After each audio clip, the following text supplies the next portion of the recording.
And from the biggest fight of the year, Canelo Alvarez defending two of his titles, Danny Jacobs, his IBF title on the line, middleweight unification fight between two of the best fighters in boxing today. We're going to get into all that with our panel. But first, I want to introduce the promoter of this event, the Hall of Famer, the chairman and founder of Golden Boy Promotions, the great Oscar De La Hoya.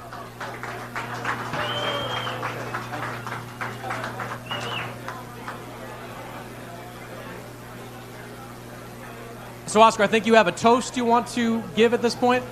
I do. Can I have a drink? Can I get a Hennessy drink, please? So everyone, on behalf of Dazn, on behalf of Golden Boy Promotions, we want to take this time and thank you. Thank you for your continued support. Thank you for everything that you do for the sport of boxing. Thank you for the support you've given this incredible fight on Saturday night. I can assure you that Daniel Jacobs and Canelo Alvarez will give us a battle for the ages.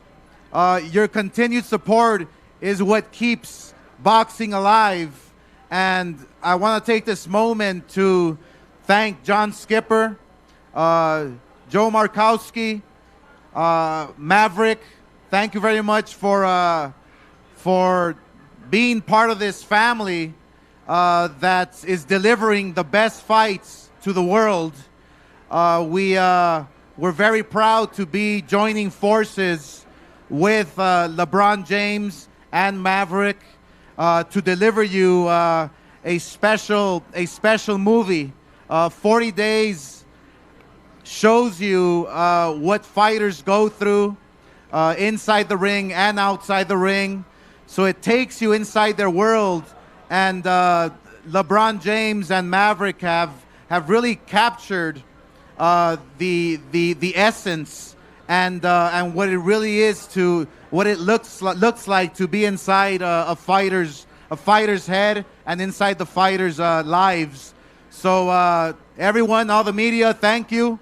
Muchas gracias a todos los medios de comunicación. Gracias por todo el apoyo. Sin ustedes no estuviéramos aquí.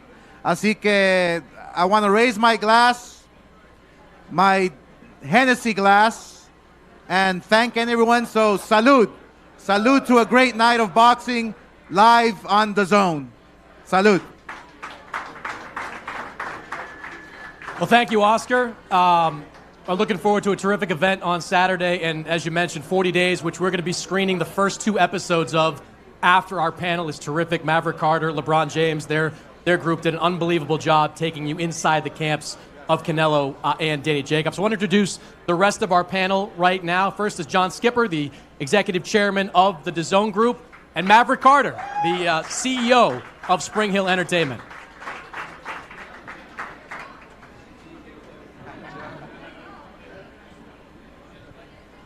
Gentlemen, welcome, and Maverick, again, congratulations. The show is excellent. Thank you. Did a terrific job with it. John, I want to start with you. It's been an interesting year, a busy year for you. You started out effectively trying to sign as many of the top fighters as possible to bring them over to DAZN. You've started to branch out over the last couple of months, expanding with partnerships like the one with Maverick and LeBron. What do you can tell us about the latest sort of stage of where DAZN is going? Look, we did all this because our intention is to create a big business. And we hired Maverick and LeBron for the same reason I'm in business with Oscar. Same reason I hired Jamie Horowitz to do 40 days. They're good dudes and they do good work. And that's what we want to do, is do good work for fans and create a big business. Maverick, the 40 days type vehicle is something boxing fans have become accustomed to, dating back to the days of 24/7. What All Access did. What kind of personal touch did you try to put on it, the uninterrupted sort of flavor to it? Well, at Uninterrupted, our focus is always on telling the more than an athlete story.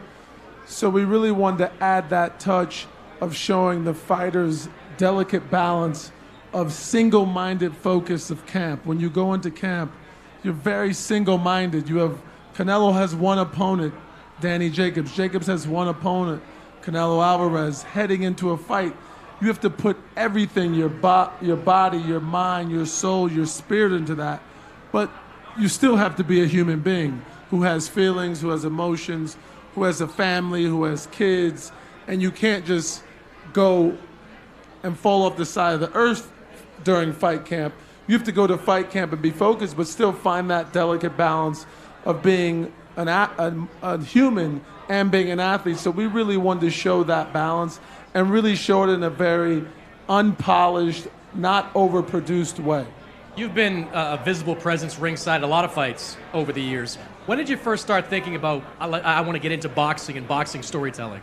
The truth of the matter is I've been a fight fan since I was a kid. My dad is here today, actually turned 60 today. He's had me watching great boxing matches since I was a kid. I remember as a kid hearing him and his friends, they would come to fights in Vegas.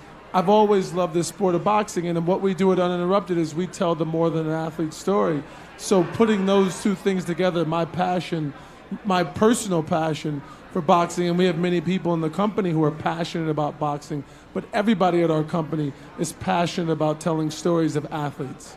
Oscar, you were the first on this type of platform 12 years ago. You're kind of old now. That's getting up there in age, man. Thank you. I'm just saying. I bet you his left hook still works, so you should calm down. Yeah, I know it does. How have you seen this sort of platform transform to what you first saw in your experience 24/7 with Floyd Mayweather to where it is right now?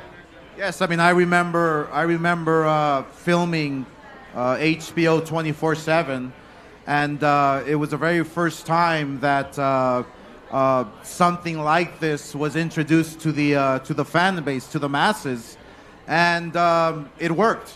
You know, people want to know a fighter's story, what we go through.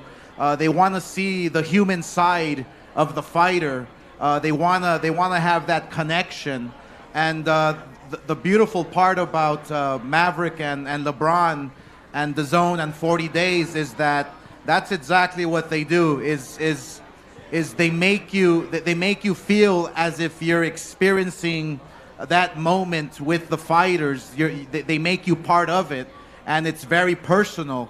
And you know, because a fighter's life and regimen is very, very difficult. As Maverick knows, that's good friends with LeBron James. An athlete's life is, I mean, we take our life through the ringer. We work hard, we wake up in the morning, and but people want to know more than that. They want to experience what it's like to just be an everyday individual. And you know, what do we like doing? What are our hobbies? And that's exactly what 40 Days takes you into, their personal life, and it makes you feel as if you're part of their life, which is I mean, you guys captured it beautifully. And you know, I was very impressed being part of that first 24/7. It reminded me of those days when I'm watching 40 Days. It's very, very personal. Maverick, when you're telling the story of a Canelo Alvarez who's been visible over the years, who has had his story told in different ways over the years, was there something you were trying to unlock, something you wanted to show, a side of him that maybe we haven't seen before? Well, the thing about Canelo Alvarez is he's an amazing fighter, obviously. But as a fighter and as a human, he's on a journey and he's on a path. And what we really wanted to show and portray was he's still growing as a fighter, but more importantly as a human being. The things he's into, how he's thinking about life, how he approaches camp, how he approaches life outside of the ring. It's been a journey for him to this point, and he's still on that journey, figuring out what's right for him as he goes through camp. What's the right place? How does he train? How does he take his weight down? But also outside of the ring, what cars is it? Just how is he developing as a human being is what we really want to show, and let people in on that journey with him and really get him to open up and let people in on his journey. John, we're coming up on the 1-year anniversary of your time here at Dazn. You've had a lot of success signing fighters, partnerships, developed Major League Baseball, and now, of course, what you're doing with 40 Days. On a personal level, what's this year been like for you? It's been hectic, and it's been fun, and it's been filled with accomplishments. It's been great. We launched in Italy. We launched in the United States. We launched in Spain. We're launching On my 365th day, we'll launch in Brazil, May 7th. We signed Canelo, we signed Danny Jacobs, we signed Golovkin. We launched a baseball show. It's been a great year. It's been a lot of fun. Maverick, in being close with LeBron and working with him extensively, in basketball, he is one of the most mentally and physically prepared athletes maybe there ever was. When you're looking at how a boxer prepares, how Canelo prepares, how Danny Jacobs prepares, does anything stand out to you? Yeah, I mean, the truth is I've been lucky to spend my career from a business standpoint and personal standpoint to be around maybe the greatest athlete the world's ever seen, definitely one of the best we've ever seen, and the preparation and the focus that he puts into it is amazing. But the truth of the matter is it's actually not like boxing. I shouldn't say it's not like boxing. The stakes aren't as high as boxing. And I think that's why, dating back forever, boxing has been a sport that is favored by all type of people, sports fans, just regular fight fans, regular fans. A very easy sport to understand. The rules are simple. Two people get in the ring, and the person who gets beat up the worst loses. It's really easy to understand. You don't have to understand penalties. You don't have to understand all of these rules that you have to understand in other sports. But more importantly, the reason why the stakes are so high in boxing is because the consequence of a mistake, or if you throw a jab and don't pull your hand back and cover your chin, is you go to the hospital. You lose. You get knocked out. In basketball, the consequence of a mistake is a turnover, right? So the consequence is the stakes aren't nearly as high. If Tom Brady makes a mistake, it's an interception. He doesn't end up in the hospital, right? If Jacobs doesn't keep his hand covering his chin and Canelo hits him with a left hook, he gets knocked out. That level of focus and consequence and putting that on the line is something we can all get our head around. It's not something any of us want to do, but we all love watching things that the stakes are that high. Oscar, who was the first guy to really make you feel that big shot in your career that made you recognize what pro boxing was really all about? I mean, I started fighting at 5 years old, so when I was like 8 years old, I felt that first strong punch on my chin. But look, you learn from it. I mean, it's experience, and there's guys who can take the punch, and there's guys who can't take the punch. And Canelo and Jacobs are guys who can take the punch.